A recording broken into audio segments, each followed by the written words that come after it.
السلام عليكم ورحمة الله وبركاته. جمهور أعظم نادي في الكون، النادي الأهلي.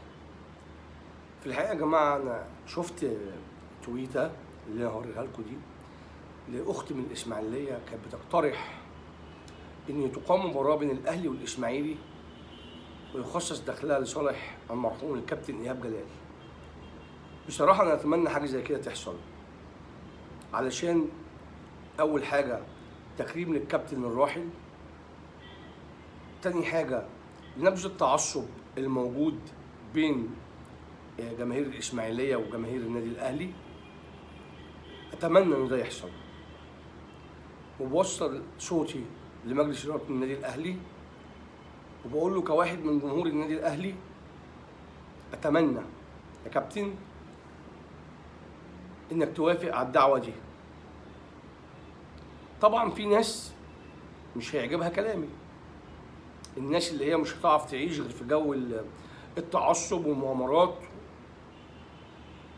لكم من الله ما تستحقوا. دي أول نقطة. النقطة التانية يا جماعة اللي كنت عايز أتكلم فيها معاكم، قريت بوست غريب كده من ضمن البوستات الغريبة للدرديري، بس كان كلها معظمها في الكورة، الواحد بيعدي يعني ويضحك ويعدي وكده. لقيت مكتوب أنباء حبس أحمد فتوح 6 شهور مع إيقاف التنفيذ، والجلسة لسه مش عارف بين يوم 19 ولا يوم 16. هو ده صفقة بتسرب أخبارها؟ أنت هتهزر مع القضاء في مصر؟ أنت ينفع تتكلم على القضاء المصري كده؟ حضرتك يعني أنت ده مش صفقة رئيس نادي سرب لك صفقة فلان بيتعاقد مع فلان، أنت سعادتك بتسرب حكم قضائي. تقول أنباء. قضاء مصر ما يتلعبش معاه. احنا بنستحمل الهرتله اللي بتحصل في الرياضه والبوستات دي كوره، لكن هنخش نهزر في القضاء كمان؟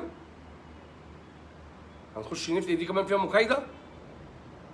انا كاهلاوي واهلاويه زي كتير قوي بيدعوا من كل قلوبهم ان الولد يعني يخرج منها عشان مستقبله ما يضيعش، بس هو برضو عنده غلط، بس يا رب يتعلم من الدرس ده ويطلع منها على خير.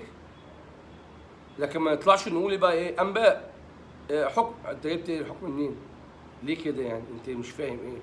انت بتهزر مع القضاة؟ الحكم بيتشرب يعني؟ انت يا عم فيها في دماغك، ده قضاء. فانا بصراحه يعني بوجه نداء للجهات المسؤوله محاسبه الشخص ده، اللي هو المفروض صحفي مش عارف في جريده الاهرام ولا فين ولا في الجمهوريه ولا فين، يعني حد مسؤول برضه. فناشد المسؤولين يحققوا مع الشخص ده. الكلام ده اتقال ازاي؟ نقطة أخيرة بقى عايز أتكلم فيها مع جمهور الأهلي. أنا شايف في حالة قلق من الصفقات. قبل ما نبدأ نتكلم بس يا جماعة، النادي الأهلي هو اللي بيعمل النجوم، مش النجوم هي اللي بتعمل الأهلي. شفت تراشق بالألفاظ وشفت خناقات كتير قوي على الميديا علشان محمد علي بن رمضان. انت عندك اللي زي محمد علي بن رمضان واحسن منه كمان. احنا بنجيب لعيب يضيف، ما جاش خلاص، لكن مش هتقف الفرقه. النادي الاهلي مش هيقف على لاعب. النادي الاهلي لما تيجي تستعرض القائمه بتاعته، كولر من ضمن مميزاته اللي عجبتني فيه ان اصبح عندك فرقتين.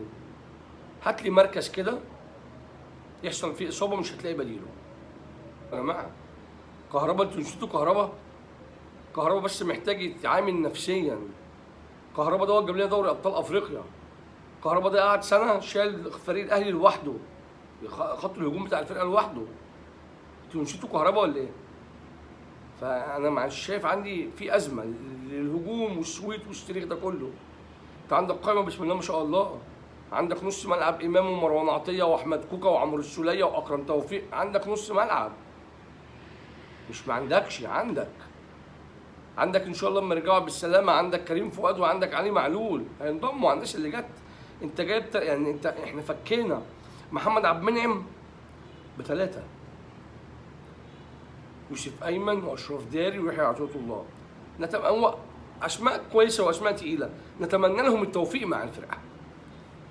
فالموضوع مش مستاهل الخوف ده كله. انت عندك، احنا عندنا يعني. فانا عايزكم يعني ما تقلقوش، النادي الاهلي بمن حضر، فما بالك النادي الاهلي بالسكواد ده، فما بالك النادي الاهلي هيلعب بالسكواد ده.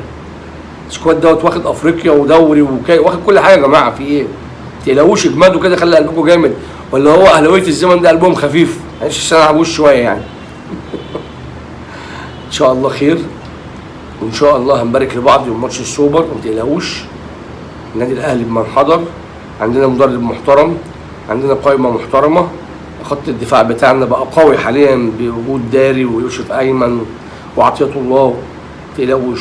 وبالمناسبه عمر الساعي ده اللي فيه البعض معترض عليه، انا براهن عليه وهيجمعنا فيديو ان شاء الله، واقول لكم فاكرين لما كان عمر الساعي ناس مش معترفه بالصفقه وكده. عمر الساعي لما يندمج في منظومه الاهلي وفكر المدير الفني بتاعنا واللعيبه ويندمج، هتشوفوا نسخه حلوه قوي من عمرو السولية اللي جاي. اشوفكم على خير ان شاء الله. تصبحوا على خير.